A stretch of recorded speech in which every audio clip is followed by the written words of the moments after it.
Hello everyone, I'm George from Ireland, so welcome to the channel. And I think it was just yesterday the joyous tidings came for the Ukrainians that the European Union is going to give them that 50 billion euro aid package. That's equivalent to 54 billion US dollars, about 43 billion pounds.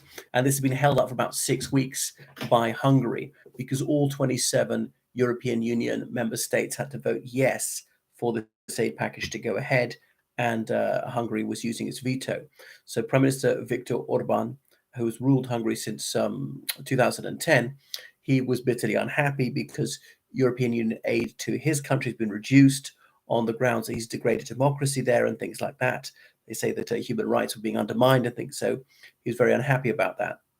A fascinating thing about Orban is if you look back like 35 years, of all those Hungarians, he was the one who's actually most anti-communist and anti-Soviet. And so we found his party Fidesz, young Democrats. They're not very young anymore.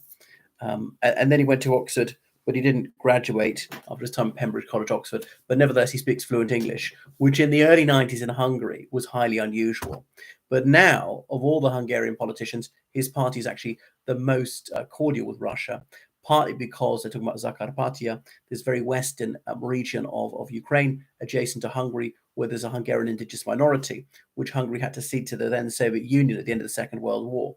So he wants the minority to be well treated, the language of equal status. And of course, since Ukraine was invaded by Russia in 2014, Ukraine has said no, Russian doesn't have status, no other language status. Ukrainian is the only official language in Ukraine. Nevertheless, I mean, a lot of people still speak Russian, and some schools are still speaking in Russian, but at a state level, it was Ukrainian only. And the Ukrainians have to make concessions to that tiny Hungarian minority.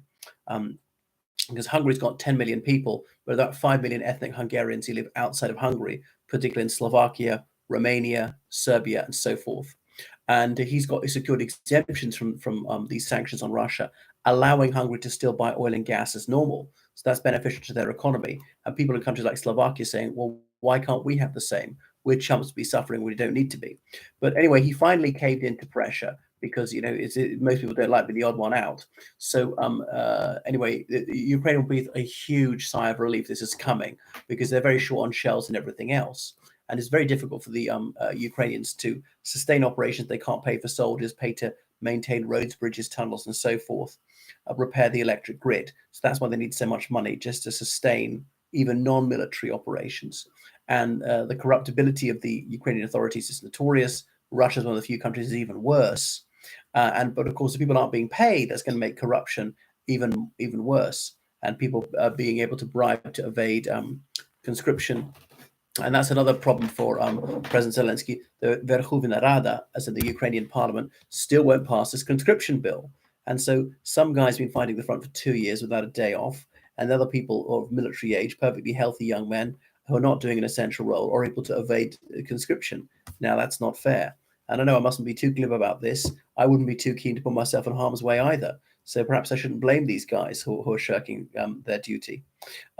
Anyway, so this will obviously not please Russia and be the European Union will be the toast of Kiev right now. And they're hoping that then the United States will follow suit. Some of this is humanitarian aid, but it's also for things like ammunition, because of course the Ukrainian economy has cratered since the war began, shrunk 30%, because a lot of ordinary economic activity can't go on. They've lost control of about an additional 10% of their land area. 8 million people have fled the country. It's more difficult to export their goods by the Black Sea, though they are managing it, but not the same volumes they were before the war.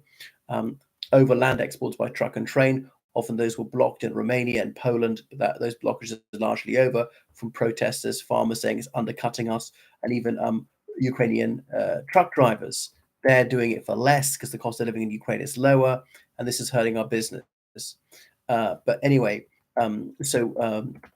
Orban is not getting more aid for Hungary, which he'd hoped to do, but he said that this aid package, how it's dispersed, must be reviewed every year, and he also has a condition that a minority in Ukraine, the Hungarian community, that they must be treated fairly. Another problem is, Ukraine is not getting enough ammunition. It's meant to get 1 million shells by, I think it's the 1st of March. this year, and 300,000 be delivered so far. The EU says they'll only deliver 52% of that. I think they'll probably deliver even less than that. So that's why the Russians are firing 5 shells for every one the Ukrainians fire. Now, maybe the Ukrainians tend to be more accurate, partly because they got to be, because they can't fire unless they're fairly sure they're going to hit. Moreover, they've got better howitzers, better shells, and everything like that. Will the United States pass a similar aid package? It's been obviously held up for a couple of months in the United States Congress by Republican senators, but even if passed, that has to go to the House. Though, but we probably more easily passed in the House actually.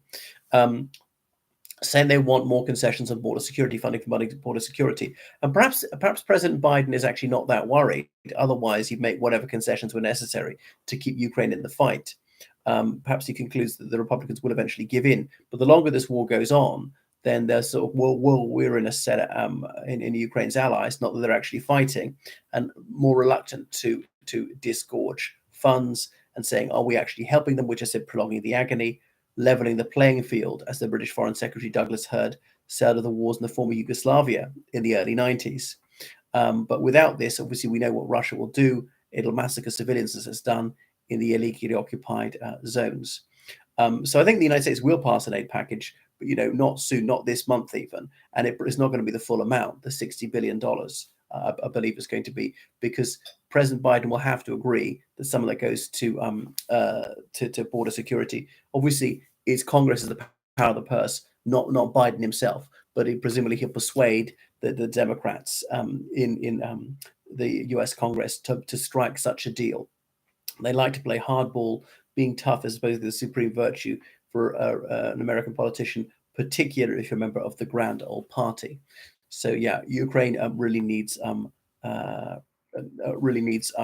funding, and the Hungarians, they want their 20 billion euros funding as well. It's difficult to fund all these people, and can the European Union really afford to admit more member states when obviously the less wealthy ones, which would require additional subsidies, when it can scarcely pay for the less wealthy states that it's already got as members within the fold at the moment. Right. So that's why Ukraine is able to go on, but it's still not easy now that they finally got this. And were the fund to be completely cut off, they would just collapse. It is only a matter of time, because they can't afford to buy anything remotely approaching an adequate amount of munitions. They couldn't afford to pay people, and so on. And they would be forced to strike a deal with Russia. And obviously, Russia is producing munitions like crazy, and NATO countries just are not taking this seriously enough. We're not saying, okay, we're going to have to cut arts funding, cut university funding, all these unnecessary places or whatever it is, maybe cut unemployment benefit, tax people more, borrow more, do whatever it takes, or seize Russian assets. And that's another thing the European Union is saying. Why do we just take the interest off frozen Russian assets, not the assets themselves? They are fighting shy of simply sequestrating all these frozen Russian government assets, about 300 billion US dollars worth of frozen Russian assets in Western countries, as in the United States, Canada, European Union countries, the United Kingdom. But people resile from simply confiscating them on the ground that might be against international law. Even if it's not, it will wreck your reputation as a safe place to deposit funds. The Chinese will be hesitant to put their money into banks in wherever it is, in Germany, in the United States, in the UK, in France, for fear that it might all be taken away. So they'll put it elsewhere, to the UAE or somewhere like that. Right, thank you so much for watching my channel. So make sure you subscribe on Patreon, donate on PayPal, georgecallahan79@gmail.com. Goodbye.